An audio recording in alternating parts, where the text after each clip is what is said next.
Let's start out with an activity. In a moment, I'm going to show phrases on the screen, and all I ask is that you guys recite them back to me. Sound good?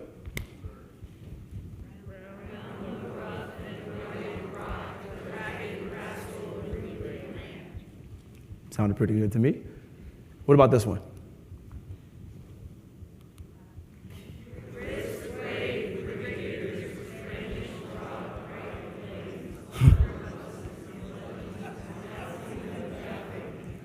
Y'all sounded a little off, but for the most part, it sounded pretty well. As many of you guys were able to deduce, these phrases are considered tongue twisters. However, for somebody like myself and several others who suffer from communication disorders, something as simple as, "Hi, my name is Cameron Blount." This simple phrase that uses that as an introductory phrase for most people's elevator pitch provides that same degree of difficulty for me as it does for people that suffer from communication disorders.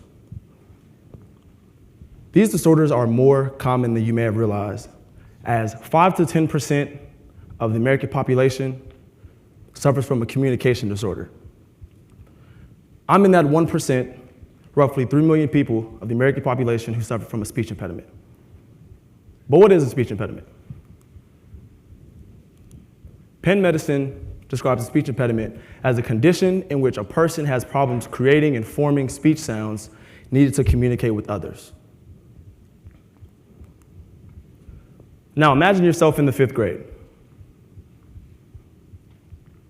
Imagine being on a playground, doing as kids would like to do, and play a simple game of red light, green light.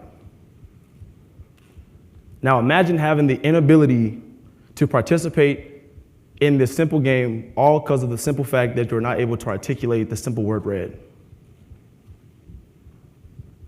Imagine being in classes with your colleagues and your peers and desperately wanting to join in conversations and answer questions, but when you begin, you start to stutter, and you have to hit the back of your chair to pop the word out like the bottom of a ketchup bottle. That was my life. This is what I had to endure. And as my parents have started to notice that when I was younger, they put me in speech classes and speech therapy. In these classes, I learned concepts, ideas, and contingencies that may help me speak in the future that at the time I believed were ineffective. I believed that it was rigorous, and I believed that it was not effective for my cognitive ability to understand. And that made me develop selective mutism. I was afraid to speak. But then something changed. Whether it was hormones or high school, or a little bit of both, something clicked. My cognitive ability to speak, with the addition of the speech therapy classes, made my speech pattern elevate and became concise.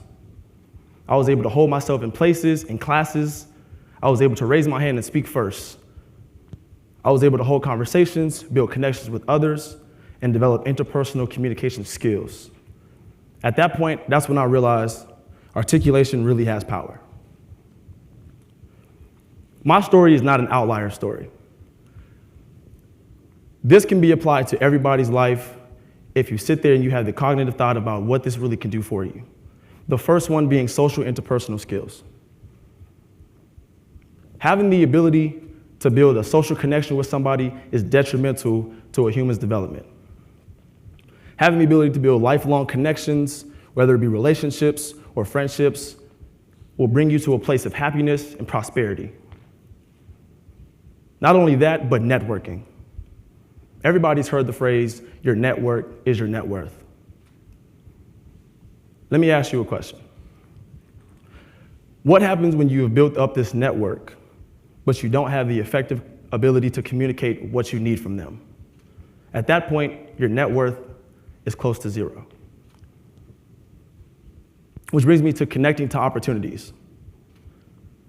How many of y'all have been in situations, whether it be office spaces, meetings, group projects, and you had an idea?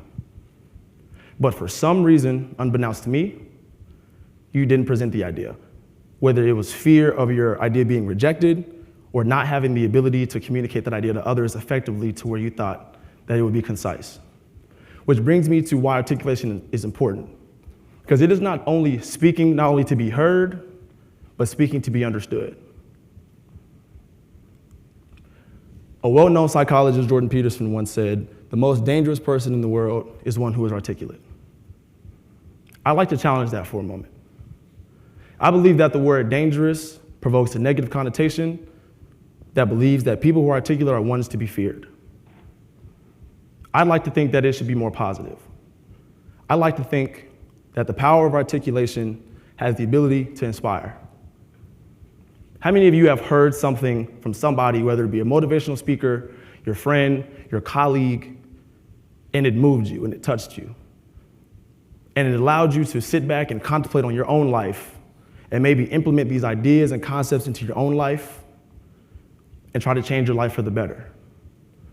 That concept of inspiration can be applied to everybody. Not only do I think that it has the ability to inspire, I also believe that the power of articulation has the ability to change the world. Thank you.